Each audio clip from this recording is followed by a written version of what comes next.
What's up, Tech Gang? Stefan here from TechRide. Today we're going to be talking about the pros and cons of the LG Stylo 6. Stay tuned.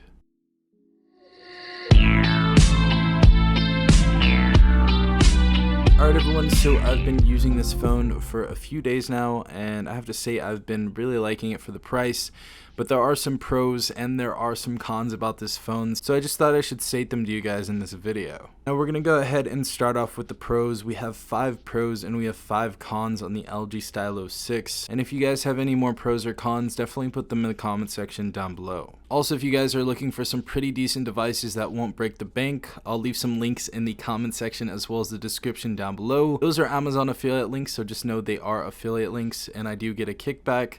But if you guys are looking for a phone, it definitely helps if you shop through those links. Now the first pro I'm going to be talking about is the clickable stylus pen that we see in the Note 10. Now we really haven't seen this even on the Moto G stylus or any other budget devices, which the Moto G stylus and the LG Stylo 6 are pretty much the only budget devices that host a stylus pen inside the device.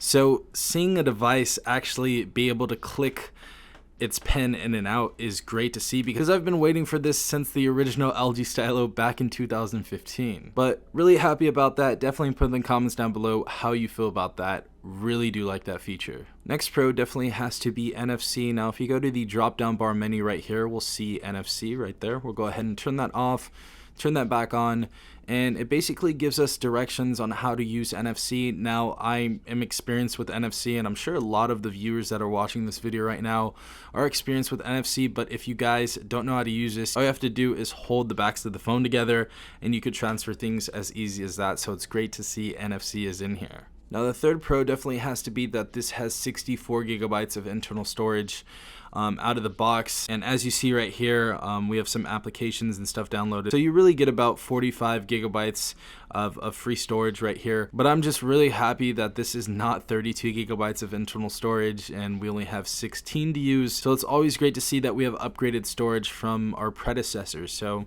this year we have 64 gigabytes of internal storage, and it's great to see that. Now the fourth pro about this device definitely has to be that this device was only $144. I mean, for $144 you definitely get a lot packed in here. Now this version was from Boost Mobile, just saying that now. So I actually got 20% off of this device when I used Memorial 20, and I only had to pay $145. Now what we have in this device, we have a full 1080p screen, we have a great battery, 4000 milliamp battery that lasts all day. We have 3 gigabytes of RAM in here. Even that's something I really don't agree with. I wish there was 4, but for what you get inside of this device, $144 is a really good price. I just hope that Metro by T-Mobile and Cricket Wireless follow suit when it comes to the pricing. Now the last pro about this device is this is a much bigger screen, this is a much bigger phone, and I really do enjoy the screen. Now a lot of people were saying this is not the best screen, it's not a bright screen. Now I don't know if it's their unit, but this screen looks absolutely beautiful at 1080p, so we have full HD on this device right here. The other thing about this device is we have more screen real estate because of this notch right here. Now we're going to be talking about that notch in the cons later, but it's just great to have an all-around huge phone. I've loved huge phones from the beginning. I really enjoyed the Z Max Pro, the Blade Z Max, the original LG Stylo. Phablets are just the move, especially because I have big hands. But tell me why you guys like big screens in the comments down below if you do like big screens. Now we're going to be starting off with the cons of the LG Stylo 6. Now the first con that we have here is we have a MediaTek Helio P35. From last year's Snapdragon 450, this isn't really much of an upgrade. Did a benchmark test and we only received a score of 105,000, which is essentially the same we saw in the LG Stylo 5 from last year. Honestly, the processor really isn't that great. I really think we should have had a Snapdragon 665 in here. Alright everyone, so the next con about this device is the camera wasn't really upgraded all that much on this device. I really wish we saw upgrades in camera quality improvement, in stabilization on video, and better quality photos, but all we really got was some new features like AI camera, portrait mode. We also have a wide angle mode because we have a ton of different cameras on the back, so that's great that we have wide angle video and photo.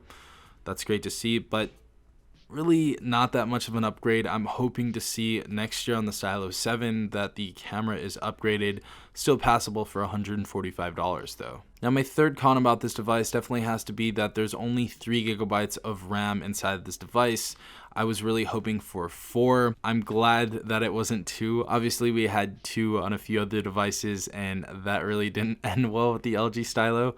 But yeah, 4. I just feel like this device should have had 4. It's the 6th phone, but 3 gigabytes of RAM for $145 is not bad, but I really wish there was 4 in here. Now the fourth con definitely has to be that there is no face unlock. So as you guys see in security right here, we either have swipe, pattern, pin, or password. We have no face unlock. So for all of the people that love using face unlock, we unfortunately do not have it on this device. Alright everyone, so the fifth con that I have is this basically has a huge notch and the design language of the front of the phone isn't really that nice. Honestly, it doesn't look good. It's very blocky. Thank God this is 6.8 inches because if it wasn't, this would be a very ugly looking phone with huge notches. Now, it's quite the opposite. It's really night and day once we get to the back of the phone. This is a really, really nice looking back of the phone. As you guys see, we have that little reflective kind of rainbow color. I don't really know what to call that. Maybe Nouveau or something like that. Not 100% sure, but we have a much better looking back, and thankfully we have that because the front just looks really, really ugly. Definitely put in the comments down below what you guys think, but in my opinion, I think this really looks ugly. Still a nice screen other than that though. Just the notch and all of that other space that was wasted, I definitely didn't like. Yeah guys, those were my pros and cons on the LG Stylo 6. Really quick, I just want to go ahead and say these are not deal breakers for me. So if you guys are still thinking about getting the phone, I would definitely get it because for $145, this phone is probably unbeatable, honestly. If you can find a better phone that you can get brand new with a stylus for $145, let me know because I want that. But this is the LG Stylo 6. If you guys want any more videos on this, definitely put it in the comments down below. If you guys did enjoy this video, please leave a like down below as well as subscribing if you are not part of the Tech Gang already. Also hit the notification bell to be notified every time I do upload a new video. This has been Stefan from TechRight. Peace out, Tech Gang.